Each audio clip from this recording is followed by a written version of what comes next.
¿Qué tal? Muy buenas, Eric. Quería primero transmitirle mi enhorabuena por una película que sinceramente me ha tenido en vilo por estos estados de ánimos y dos personajes tan opuestos. Entonces, mi primera pregunta es obvia. Quisiera saber cómo fue la construcción de estos dos personajes, si también se basó en experiencias personales o experiencias que conocía anteriormente. Oui, oui, ils sont construits à partir d'expériences personnelles dans la mesure où ils sont les deux faces de moi-même.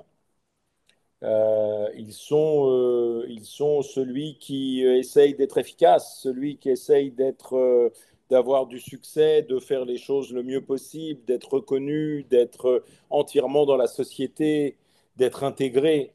Et puis l'autre est celui qui veut qu'on le laisse tranquille, qui veut avoir le temps de penser, qui veut regarder les levées de soleil et les couchers de soleil, qui veut passer son temps à contempler et à travailler de ses mains. Donc je suis ces deux personnages, mais je pense qu'on est tous ces deux personnages à des degrés différents.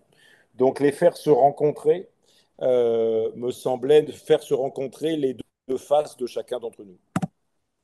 Claro, y aquí me plantea este dilema, porque siempre pensamos y decimos, oye, mira, yo quiero viajar, quiero estar unos días de relax en un pueblo tranquilo, pero al mismo tiempo estás acostumbrado a vivir en la ciudad y estar, por ejemplo, en Madrid, que corremos a todos lados, vamos al metro, vamos a un pase, escribimos, es decir, las 24 horas ocupado, ¿no? Es decir, ningún extremo, es decir, todos los extremos, como se dice, son malos.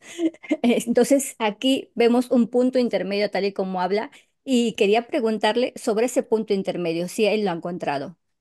Voilà, je ne prétendrai pas l'avoir trouvé, mais je peux vous dire que la recherche de ce point moyen m'obsède. Euh, euh, et je crois que la clé, c'est le rapport au temps. Nous sommes très dispendieux de ce dont nous avons le moins, à savoir notre temps de vie. Et il s'agit d'essayer d'en faire l'usage que l'on décide de faire. Donc, être capable de ne pas se laisser embringuer en permanence, ne pas se laisser, euh, euh, en tout cas d'être maître de sa propre vie. Au maximum, on peut pas prétendre l'être vraiment, mais d'être à la barre de sa propre vie au sens de sur un bateau, être à la barre du bateau, c'est ça la recherche. La recherche, c'est ça, que ce soit pour rester au port ou pour aller vite au milieu de la mer, l'important, c'est d'être à la barre, de ne pas avoir l'impression qu'on ne décide pas de là où on va. Claro, y justo hablando de vida, se me viene esta tercera pregunta, que es, hay una frase muy conocida, no sé si la conoces, supongo que sí, que es, yo trabajo para vivir, no vivo para trabajar. Cuán importante también es esta relación, ¿no? Entre el trabajo y la vida y esos constantes ansiedad que podemos llevarnos también por la carga de sobretrabajo. Oui, oui, Ansiete. mais vous avez raison, mais la phrase est un peu, euh, comment dirais-je, caricaturale. Vous savez, le mot travail, ça vient d'un instrument de torture à l'origine, en latin. Donc, on a toujours cette image que le travail est une aliénation. Le vrai problème, c'est d'essayer de trouver une activité que l'on ne vit pas comme une aliénation. Il y a des gens qui, si vous êtes un chercheur en physique quantique et que vous adorez ça, vous pouvez travailler 20 heures sur 24. Vous voyez, si vous êtes un sculpteur sur bois qui adore, qui cherche un absolu, voilà, les souffrances sont différentes, mais je ne vous dis pas qu'un artiste qui cherche quelque chose d'absolu ne souffre pas. Mais en tout cas, ce n'est pas le fait de travailler qui le fait souffrir. Donc, je ne crois pas qu'il y ait un synonyme entre travail et souffrance. Par contre, ça peut l'être. Donc, c'est pour ça que la grande question, c'est d'être capable de trouver des choses qui vous rendent heureux, qui en tout cas, qui ne vous font pas souffrir. Moi, je suis toujours étonné quand les gens me disent, oh là là, j'écris, je souffre en écrivant. C'est dur d'écrire. J'ai plein de collègues qui me disent ça. Mais j'ai envie de leur dire, fais autre chose. parce que moi, quand je souffre quelque chose, j'essaye de faire autre chose. Vous voyez, Mm. donc il s'agit de trouver des choses qui vous rendent heureux, qui vous épanouissent, qui vous permettent de rayonner quoi, j'allais dire d'aider les autres. En tout cas, d'être suffisamment en force, en forme pour partager. Voilà, c'est mieux vous allez, c'est comme dans un avion. Ouais, il faut que vous ayez la ceinture de sécurité pour que après pouvoir aider les autres. Si vous ne prenez pas le masque à oxygène pour vous, vous ne pourrez pas le donner aux autres. Donc il s'agit d'être en forme. Et voilà.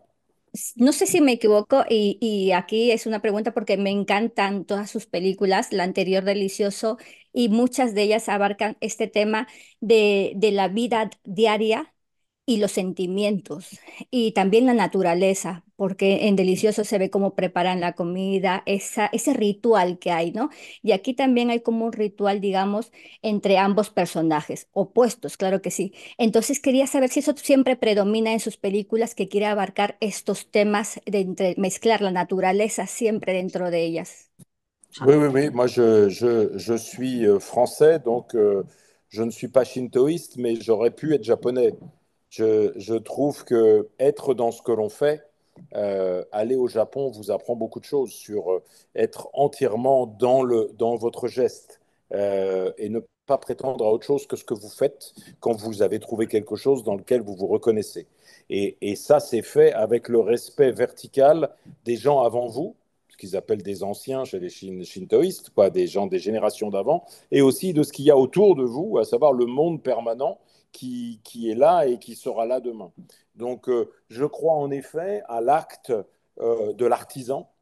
Il y a toujours dans mes films, en effet, des gens qui travaillent, des gens ce que j'appelle l'intelligence de la main, que ce soit pour faire de la cuisine ou pour sculpter ou pour faire ce que vous voulez, euh, euh, et ce, dans un monde qui est lui-même profondément beau et éternel. Parce que le cycle du temps vous rappelle que vous êtes éphémère à l'intérieur de ça. Donc, votre rôle est de faire ce que vous avez à faire le mieux possible.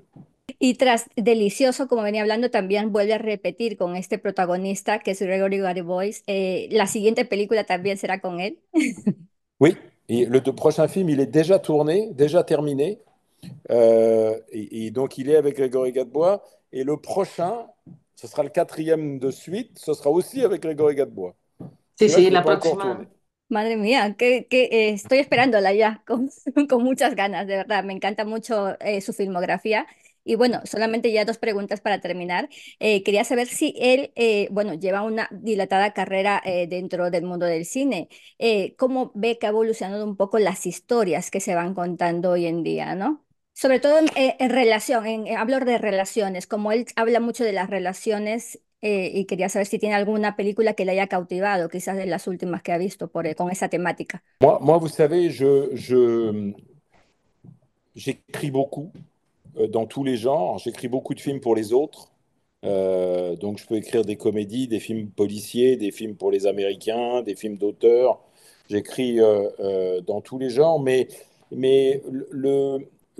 la seule chose qui m'intéresse, c'est de créer des personnages et des personnages qui se rencontrent. Donc, je- je- il est sûr que dans mon cinéma, dans celui que je réalise, je vais de plus en plus vers l'importance de la rencontre, la capacité, la porosité à la rencontre de l'autre. Euh, et vous savez, quand je crée un scénario, je crée des personnages et je dis toujours, après, c'est eux qui écrivent, c'est plus moi. Hein. Je les suis, ils me disent, une fois que j'ai trouvé les personnages, leur interaction va me dire ce qu'il faut que j'écrive.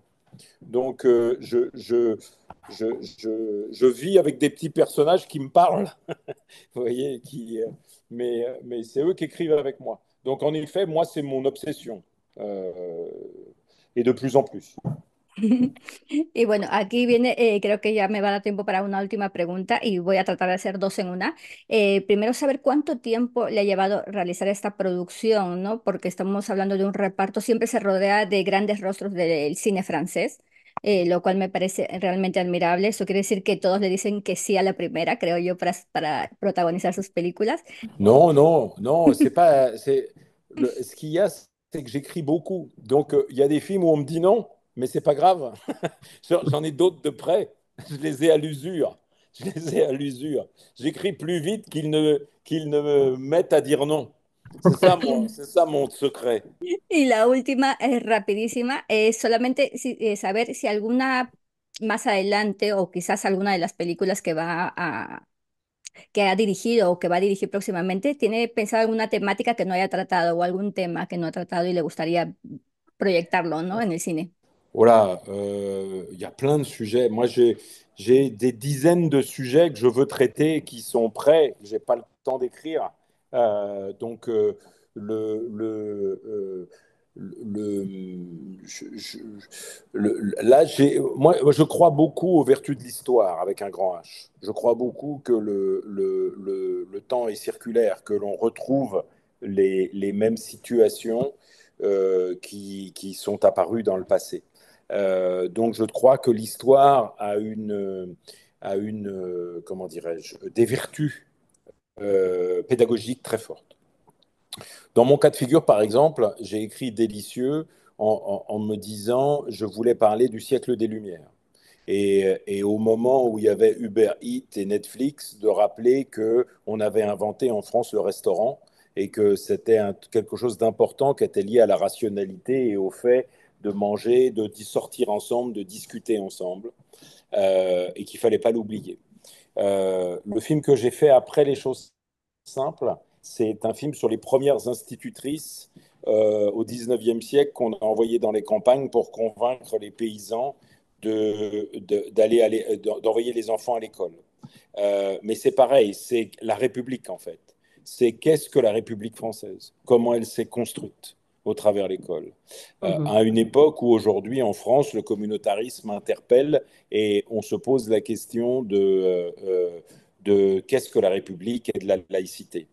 Euh, J'aime beaucoup ce genre de problématique-là. Donc il y en a en effet plusieurs autres que j'ai en tête pour essayer de rappeler d'où nous venons, qui nous sommes et surtout quelles sont les leçons que l'on peut tirer de ça. Parce qu'on a toujours tendance à critiquer ce qui existe, mais oublier les combats qu'il a fallu mener pour arriver à ce qu'on a. Bueno, ha sido un placer hablar con usted. Muchas gracias y de nuevo enhorabuena y no hay que olvidar de disfrutar de estas cosas sencillas de la vida. Gracias.